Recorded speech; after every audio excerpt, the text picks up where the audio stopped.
you ever lift your head up from your phone, look around, and think to yourself, my God, everything is weird? Well, we do. A lot. This is the Observation Station, a unique, entertaining, and hilarious podcast. If we observe it, we talk about it. Anything and everything. Anything and everything. Let's get weird and let's have some fun. This is the Observation Station. And now your host, Tommy Heights.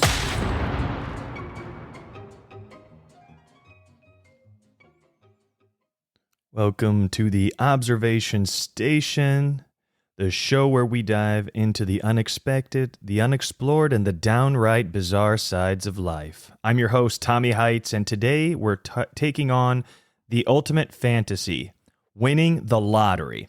It's all private islands and sports cars in the daydreams, but winning isn't just cashing in. We'll look at some legendary winners, what people actually spend their money on, and even a little insider tip on maybe the best time to play. So grab your ticket and let's get into it. So here's the big winners, a couple of them listed, just to have it where you can get perspective. Let's start with some big winners. For instance, Manuel Franco took home a $768 million Powerball jackpot in 2019. Then we've got Mavis Wanchik, who won $758 million in 2017. And who could forget the largest single ticket win, $2.04 billion in California, claimed anonymously in 2022. So these people didn't just break the bank, they practically created a whole new one. So if you ever wondered if anyone actually wins these, they do. And the amounts are mind-boggling. So the odds and reality check is really what we have to get down to, since the whole point is like where people say you got to be in it to win it. So that's the way that the lottery gets you to play. But let's get to the reality and the odds here. You got to level with yourself. The odds to win the Powerball are 1 in 292 million. So if you think about that, before you spend your entire paycheck on tickets, someone's got to win, though, right? Around 70% of lottery winners go broke within a few years, mostly because they weren't prepared for the sudden wealth. They face problems like overspending, poor investments, and sometimes just bad luck. Winning isn't just about holding the ticket, it's about managing a new reality. It was like something that Jim Rohn said, if you become a millionaire, you best become having the mindset of a millionaire real quick. In the sense of like, just because you have the money doesn't mean the mindset is there for you to attract the kind of things that a millionaire would be kind of doing throughout their life, of just like proper management, investments, things of that nature. But like what people are buying after winning. Now, here's where it gets fun. Lottery winners have spent their money on some truly wild things. One couple from Canada bought a water park to create a local hangout for kids in their town. Then there's a guy who bought a golden toilet and called it his throne. I mean, talk about taking luxury a little too literally. And another winner spent over $1 million opening an animal shelter. So winning big lets you go wild with spending, but some people turn it into something good. For others, which I think is pretty cool, it's just like a mix of extravagance, charity, and a touch of, humor.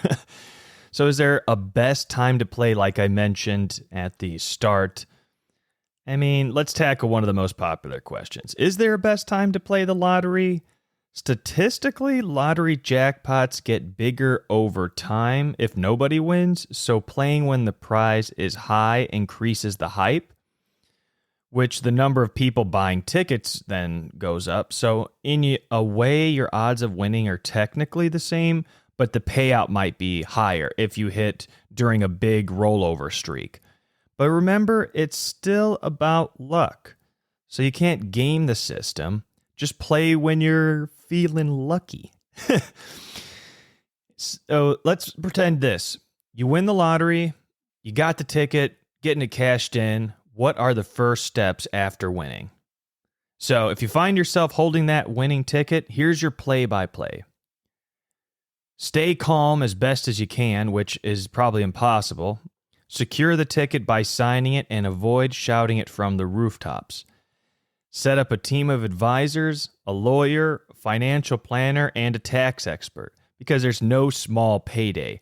With taxes alone, a portion already goes to the IRS, and depending on your state, there might be even more taken off. That $500 million suddenly turns into something closer to $300 million, which is still a dream, but it's a reality check too. It's like, just because you win this money doesn't mean it all goes in a lump sum to you. The state gets their check too. And then finally, you got to avoid the lottery curse. We've all heard of the so-called lottery curse. Around 70% of the winners, like I said, end up broke or worse within a few years. The bad investments, the family drama, how do you avoid it? Well, I could go over here and say budget carefully, invest wisely, and keep a low profile, but the winners who stay wealthy are those who plan for the future and not just for the next few months. It might not be flashy advice, but it's the key to staying wealthy after you hit big. So, just think about it as a listener here of the observation station. What would be some things which you'd first do once you get that big check? Is it like taking like first class tickets for your whole family so that you can go to a trip that's like crazy, 5-star hotels, lobsters, the whole 9 yards? Or would you just be like, no, I'll just get a house for myself and give some to charity, da-da-da-da-da. It's always interesting. Whenever I ask this question to somebody, the motives of an individual come out in full force, because when you ask somebody what they would do if they didn't have to like work anymore or just figure out what it is that they need to, live on life with how much money they have to win, it's amazing. These people are like, oh my God, I would disappear off the grid. It's like, why don't you just disappear off the grid right now? You don't even need money to disappear off the grid, because if you're off the grid, you're not even paying into the tax system either way. So people have it where they like, oh man, I'm just going to go disappear and you'll never hear from me again. Well, I mean, you could do that right now with zero money. That's not that hard to do. Figuring out why you're playing the lottery, that's another deal. I had a guy that I worked with. Every single day, he would stop by the gas station, spend like $20, $25 on tickets. I asked him, what is it that you would do with your lottery winnings? Every single day, he bought a ticket. You didn't even have to ask him the question. He would just tell you at the lunchroom. He'd go, oh man, I'd get a new car from my coworker over here because he doesn't have that good of a car. I'd get a new house, all this stuff that would change on a daily basis, which it's like I asked him too, when do you not buy lottery tickets? Since every single day that he was at work, the gas station would be a part of the routine to get snacks and tickets. And he said the only time I don't get tickets is when my bank account doesn't allow for it, which, if I don't have the cash for it, I can't get it.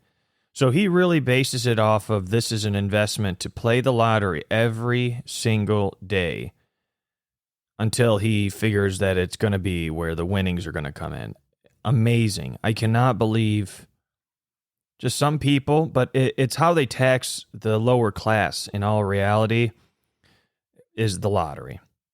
Because you don't see too many upper class people unless they're doing it like for fun. Like it's like a one-off thing where they say, hey, let me test my luck and spend $5 to $20 or whatever it is at the gas station. And then once they lose, it's like, oh, whatever, I played and didn't win.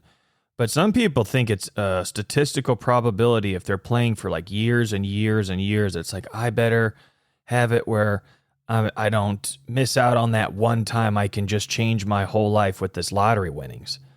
I'm thinking to myself, these people have no idea the statistical probability of winning. you have actually a better chance to make this money on your own than actually winning the lottery, which I'd mentioned one time at a one of those things where people get it all together, put money like in a pool for like a lottery pool. And I said to them, I said, man, what's the point of this?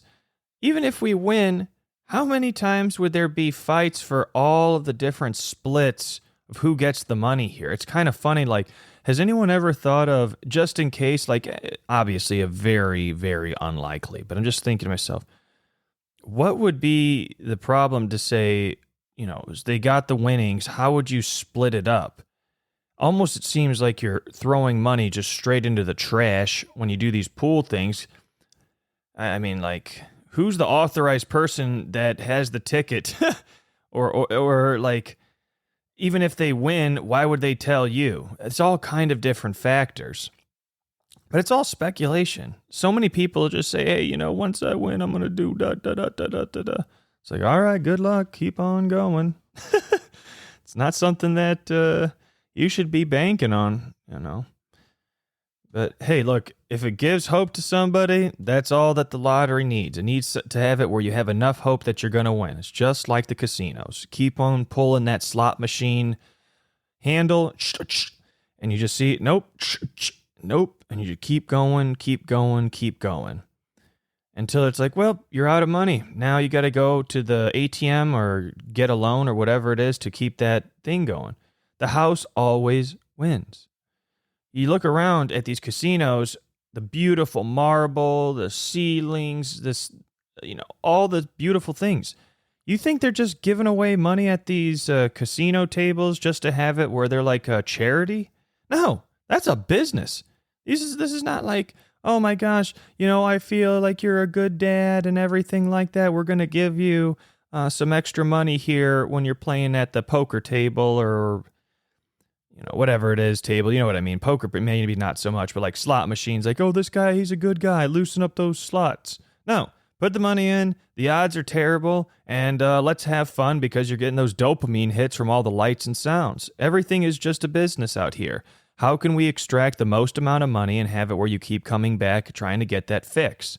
That's really what it is. The lottery is just a different factor of how somebody gets their fix when they're scratching it off.